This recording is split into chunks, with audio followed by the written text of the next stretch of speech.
Olá, querida, tudo bem com você? Seja muito bem-vinda ao quadro E se fosse na terapia? Querida, eu estou muito feliz porque aqui é um lugar onde a tua história vai virar uma ferramenta de autoconhecimento para você e para tantas outras mulheres que, assim como você, estão aí na busca por se reencontrar. Hoje a gente está começando esse quadro que foi criado com muito carinho, com muito cuidado, com muito respeito e responsabilidade. A ideia é que a gente consiga transformar histórias de vidas reais em vídeos terapêuticos. E sabe o que é o mais legal disso tudo? Eu estava pensando aqui. Cada episódio é uma oportunidade da gente mergulhar em narrativas que poderiam ser minhas, que poderiam ser suas, sabe? E eu vou trazer histórias de mulheres que em algum momento da vida elas se perderam de si. Elas se perderam dentro dos seus medos, das suas repetições, dos seus padrões disfuncionais, das feridas da infância e das relações que machucaram elas, sabe? E como é que ele vai funcionar? Eu vou fazer uma análise dando o tom de como eu, Raquel, enquanto psicóloga, analisaria esse discurso caso ele viesse parar no meu consultório e fosse para terapia. Só deixar claro que a ideia não é julgar, não é diagnosticar. Na verdade, a ideia é te mostrar e mostrar para essa pessoa quais são os pontos de dor e entender o que sustenta o sofrimento. Um ponto importante, tá? Que é legal da gente deixar claro. As histórias que eu vou trazer aqui, elas são enviadas de forma anônima por mulheres que fazem parte da nossa comunidade de membros. E quando eu falo anônima, é porque elas me enviam um e-mail e elas não precisam se identificar. Estou fazendo isso para garantir acolhimento, privacidade e segurança. E claro, a gente precisa ter um espaço protegido, ético, seguro para você compartilhar a sua dor. Aliás, o que importa aqui não é quem é você, mas sim o que a tua história tem a nos ensinar, tá? Se você quiser ter a tua história analisada por mim nesse quadro, é só você se tornar membro da nossa comunidade e desenvolva-se. Vou deixar o link dela que está aqui embaixo na descrição. Eu acho que vai fazer muito sentido para você. E tem uma coisa que pulsa muito no meu coração por essa comunidade, é que ela é um lugar terapêutico que eu gostaria de ter recebido lá atrás, quando eu ainda não podia pagar por psicoterapia e eu já entendia que eu precisava começar de algum lugar o meu desenvolvimento pessoal, tá? Entendido isso, vamos para a história de hoje, porque hoje eu quero compartilhar com você uma história que chegou até a mim, que poderia ser a minha, sem dúvidas, e poderia ser a sua ou de tantas outras mulheres que passam por isso em silêncio. No final do relato, eu vou te mostrar como seria se essa história estivesse aqui em terapia comigo e o que todas nós podemos aprender com ela.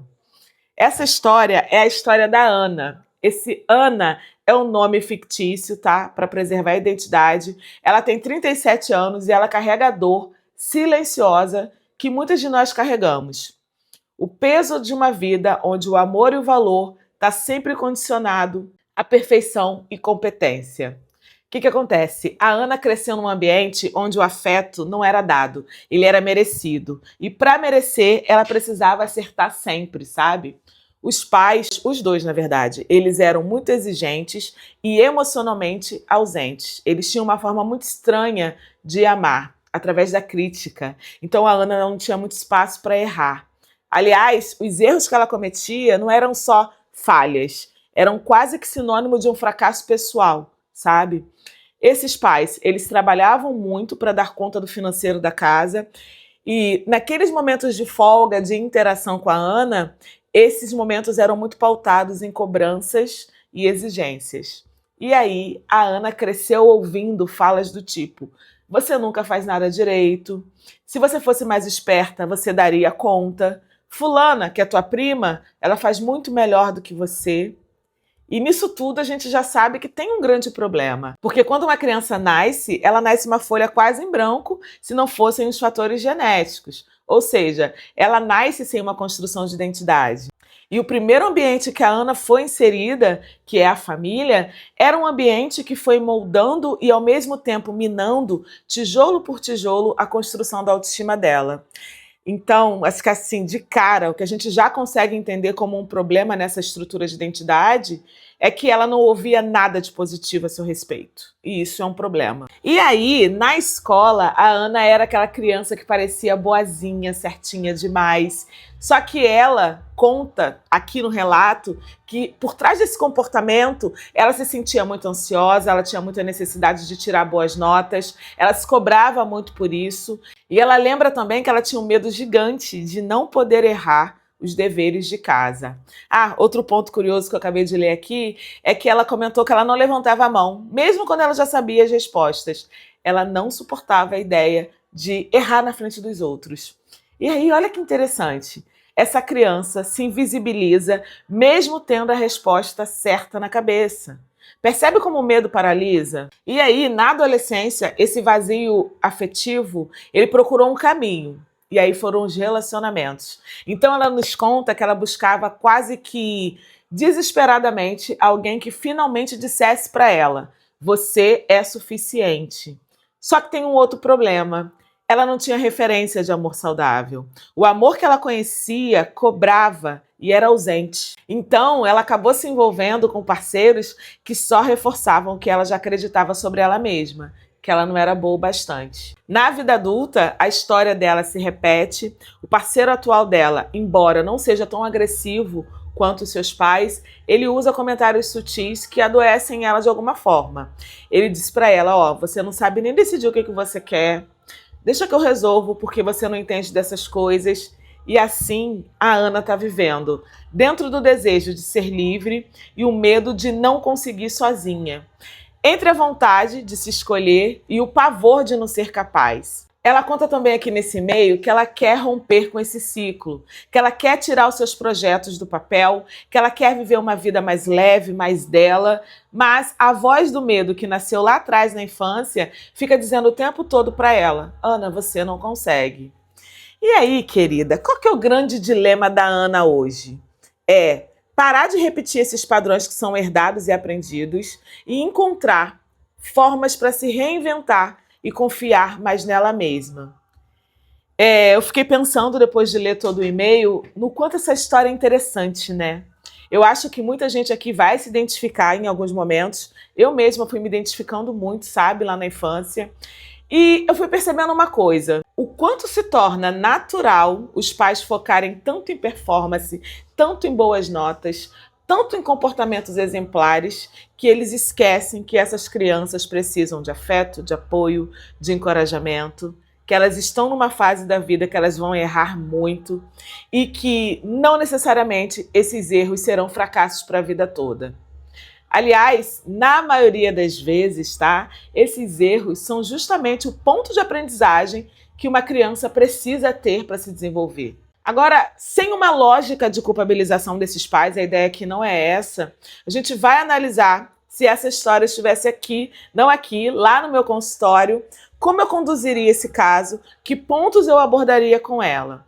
Eu só vou te lembrar de novo que a ideia aqui não é trazer a ideia de uma psicoterapia simplista, tá, querida? Psicoterapia é um processo complexo de análise de discurso, de técnica, de estratégia da psicologia. O que eu vou fazer aqui é uma análise super superficial de coisas que a gente sabe que são muito mais profundas. E psicoterapia é processo. Eu preciso te alertar para você não confundir essas coisas, tá? Por favor. Bom, entendido isso, se essa história estivesse no meu consultório, fazendo terapia, vou te contar o que a gente ia descobrir sobre ela. Primeiro, o que me saltou muito nos olhos nessa história? A história dela é um padrão crônico de incapacidade, desvalorização e dependência emocional. E quando eu falo dependência emocional, a gente precisa entender que essa criança, ela não teve algumas necessidades emocionais dela atendidas lá atrás, tanto na infância quanto na adolescência. E de que necessidades emocionais eu estou falando aqui, exatamente? Eu estou falando de vínculo seguro, eu estou falando de estabilidade, uma criança precisa de um ambiente estável. Estou falando de cuidado, de aceitação. A criança precisa se sentir amada, protegida, acolhida, aceita pelo que ela é. Não apenas pelo que ela faz, pelo que ela entrega, sabe? Outras necessidades emocionais que ela não teve atendida. Ela não teve autonomia estimulada, ela não teve um senso de competência, um senso de identidade. E aí, querida, entenda. Uma criança ela precisa ser encorajada a desenvolver as suas próprias habilidades, a experimentar, a errar, a tentar de novo, a construir autoconfiança. E aí eu vou te falar, eu, você, a Ana, eu acho que a gente precisava ouvir. Você consegue, eu confio em você, pode tentar. Se der errado, a gente vai tentar de novo. Eu, pelo menos, eu nunca ouvi. Aliás, eu venho de uma educação muito punitiva para o erro. Meu rolê se parece muito com o da Ana na infância, tá? Então, enquanto essas necessidades não são atendidas na infância e na adolescência, elas viram carência. E essas carências, elas não se dissipam no ar. Ao contrário, você vai passar a tentar suprir essas carências a todo custo nas suas próximas relações. E isso te leva a ter uma dependência emocional, sim. No caso da Ana, ela vive paralisada entre dois extremos. Ou ela precisa da validação do outro para se sentir segura, ou ela se sente completamente perdida, sem saber exatamente quem ela é e do que ela é capaz, tá? O sofrimento dela gira em torno de 3 grandes dores: baixa autoestima e sentimento de incapacidade, ela não se percebe com capacidade e não reconhece o próprio valor dela como pessoa, como profissional, como mulher também, porque ela não foi criada dentro de um repertório de reconhecimento. 2, é um medo gigante de errar, de ser julgada, de ser rejeitada, porque ela sempre foi rejeitada e rechaçada por esses pais quando ela errava. Só que tem uma coisa curiosa, ela ainda não entendeu que ela não está mais dentro do mesmo contexto e nem convivendo com os mesmos personagens. Mas o dia que ela entender isso, ela começa a agir como a adulta que já entendeu que não tem problema nenhum errar. Terceiro ponto, a dependência emocional é uma dor que é muito disfarçada dentro de precisar de ajuda. E essa dependência emocional dela fala muito dessa capacidade dela não se perceber forte, capaz, inteligente, suficiente.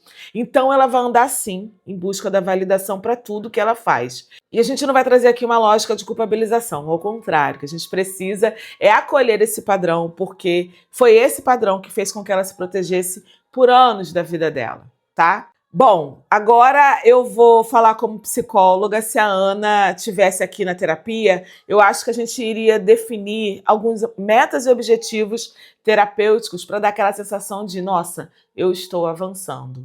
Primeiro objetivo seria reconstruir esse autoconceito, desconectando o valor pessoal de desempenho. E aí a gente trabalharia para ela internalizar que ela não vale mais como pessoa quando ela acerta tudo, que ela não vale menos porque ela ainda não sabe algumas coisas. Aliás, para você, internaliza uma coisa: a inteligência, ela é uma habilidade que pode ser desenvolvida por todas nós, mas antes você precisa se perceber como capaz. Segundo objetivo terapêutico seria, sem dúvidas, desenvolver autonomia emocional e cognitiva. E isso viria junto, muito junto, sabe, com a construção de um novo autoconceito, porque ela ainda pensa e sente muito parecido com a criança interior dela. E essa criança está ferida. Então, eu entendo que agora na vida adulta, ela precisa se apropriar de quem ela é, das capacidades, das habilidades, porque isso sim dá autonomia emocional e cognitiva para ela. Ela precisa parar de pensar e sentir ancorada no outro, entende? Terceira meta terapêutica seria aprender a se validar sem depender exclusivamente da aprovação do outro. O que acontece com a Ana? Ela aprendeu desde cedo uma regra interna de que eu não sou boa o suficiente se o outro não disser que eu sou. E isso pode ter moldado alguns pressupostos internos nela que fazem ela o tempo todo ficar buscando aprovação externa, que fazem ela criar padrões gigantes de autoexigências que ficam inatingíveis e faz ela se punir quando ela não alcança aquilo que ela acha que deveria. E aí eu sei que você deve estar se perguntando assim, tá, Raquel, como é que uma pessoa se valida na prática? E basicamente é sobre reconhecer internamente os próprios sentimentos, os próprios pensamentos, os próprios esforços e o próprio valor, sem ficar esperando que o mundo confirme isso. E infelizmente esse ponto dentro do relato da Ana a gente não consegue enxergar, sabe? Ao contrário, ela relatou muito pensamento e comportamento que justamente provam o contrário. Para dizer que não, eu só consegui entender o que ela realmente quer viver, a vida que faz sentido para ela, no finalzinho do relato, que é quando ela conta que ela quer romper com esse ciclo, que ela quer colocar os projetos dela de pé, que ela quer viver uma vida mais leve e mais dela. Aí sim, Ali, com aquela frase, ela diz que, no fundo, ela quer parar de se sentir pequena, ela quer confiar mais nela mesma e ela quer finalmente viver uma vida que seja dela, não essa busca eterna por agradar o outro. E aí, querida, eu não sei se você sabe, mas quando a gente define objetivo terapêutico, que foram esses 3 que eu te falei, a gente define eles pautado naquilo que faz sentido para o paciente e a gente precisa entender antes 2 coisas: fator de origem e fator de manutenção. Fator de origem são as causas e fator de manutenção é o que mantém o funcionamento disfuncional do paciente. Eu acho que da origem já está bem claro para a gente aqui. A história da Ana é muito marcada por vivências cheias de necessidades emocionais que não foram atendidas. Faltou aceitação incondicional, faltou validação, faltou afeto, faltou segurança, faltou apoio, faltou encorajamento. Esse ambiente crítico, frio, comparativo que ela foi inserida na infância feriu profundamente a construção de autoestima dela, deu origem ao esquema emocional da incapacidade e do fracasso. Eu observei também o esquema de subjugação, onde ela se anula, aceita o controle do outro, não consegue expressar as próprias vontades, para não gerar conflito e rejeição. Então, isso tudo foi o que deu origem à mulher que a Ana é hoje. Eu vivo te falando. Tem o link da garotinha que você foi com a mulher que você é hoje. Mas o que não dá para a gente descartar, em hipótese nenhuma, são os fatores de manutenção. O que será que mantém a Ana sendo essa mesma pessoa, mesmo ela já sabendo que esse funcionamento dela traz muita dor? É isso que a gente vai olhar agora, e aí eu fiz uma separação dentro de 4 aspectos que eu considero fundamentais de manutenção: aspecto cognitivo, aspecto emocional, comportamental e ambiental. Eu vou falar rapidinho de cada um deles para você entender do que eu estou falando na prática. Quando eu falo de aspecto e fator de manutenção cognitivo, eu estou falando da crença central que ela tem de que ela não é capaz, de pensamentos automáticos do tipo: se eu tentar, eu vou falhar. Quantas vezes ela não paralisa por causa desse pensamento? Melhor deixar ele decidir, eu não sei fazer isso. Tudo isso limita muito ela. Além disso, tem distorções cognitivas que funcionam como uma lente suja que ela usa para interpretar as situações. Então ela tende a catastrofizar, ela tende a fazer uma leitura mental, supondo que o outro não sabe que ela sabe a resposta, ela desqualifica as coisas positivas que ela conquista, e principalmente, que eu vi aparecer muito, é o pensamento tudo ou nada. Ou eu acerto tudo ou eu sou uma burra.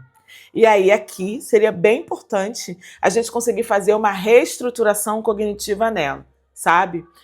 Sobre os aspectos emocionais de manutenção, a gente vai perceber muita ansiedade. Desde pequenininha na escola, ela se sentia ansiosa e com medo de levantar a mão, sabe? Insegurança, medo constante de falhar, tristeza e muitas vezes no relato eu percebi uma vergonha de ser quem ela é.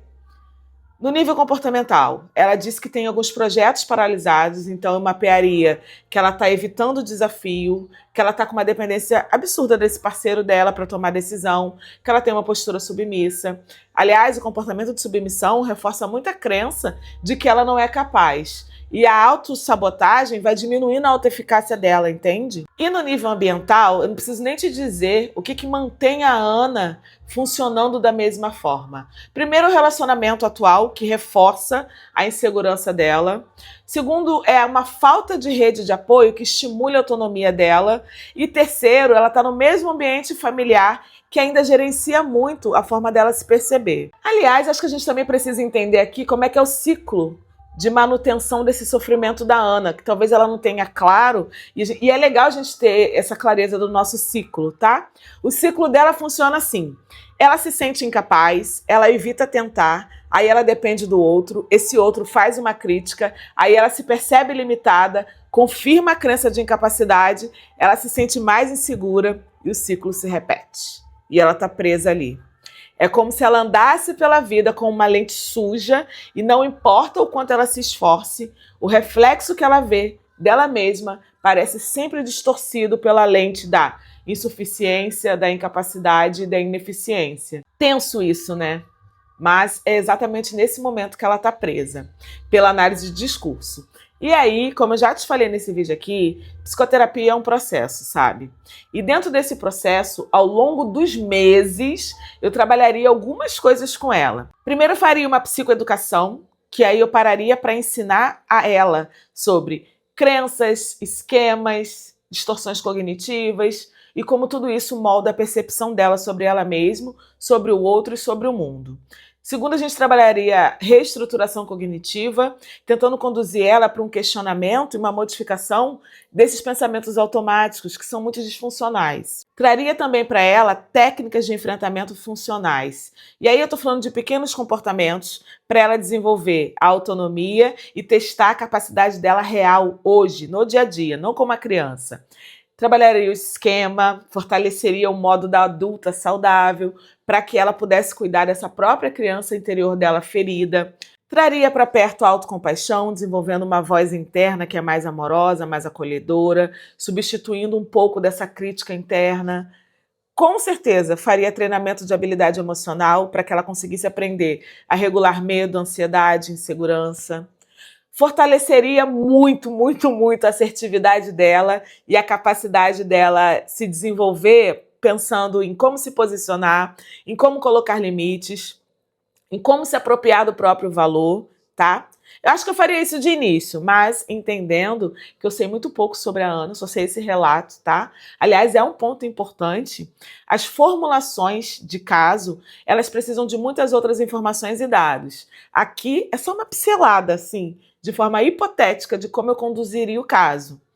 Mas ainda assim, eu espero que tenha te dado algum norte para as coisas que talvez te falte, que falte em você, para que você comece a buscar dentro do seu desenvolvimento pessoal. E eu vou te falar, talvez o maior desafio da Ana não é se tornar mais capaz, é dela acreditar que ela já é capaz. E eu sei que essa história é dela, mas eu fui falando, eu fui me reconhecendo. Poderia ser minha, sua, de tantas outras mulheres que cresceram ouvindo que só seriam amadas se elas fossem perfeitas. E se fosse na terapia, eu tenho quase que certeza que talvez ela descobriria que ela não precisa viver mendigando validação, que errar não é fracassar e que não ser amada não deveria doer. Tudo bem? Agora me conta uma coisa. Nossa, o vídeo vai fazer quase 30 minutos. Você se identificou com algum pedaço dessa história? Se essa mulher ela fosse você, o que você gostaria de ouvir? E o mais importante, o que você precisa começar a dizer para si mesma hoje? Essas são perguntas para te pôr para pensar, para te pôr para refletir, porque eu estou muito feliz com esse primeiro episódio. Eu espero sinceramente que você consiga um dia contar a tua história aqui, como se fosse na terapia. Vou deixar aqui embaixo o link para você se inscrever no canal de membros e me mandar a tua história, porque vai ser um prazer ter você e ler ela aqui, tudo bem? Beijo no teu coração e até o próximo episódio.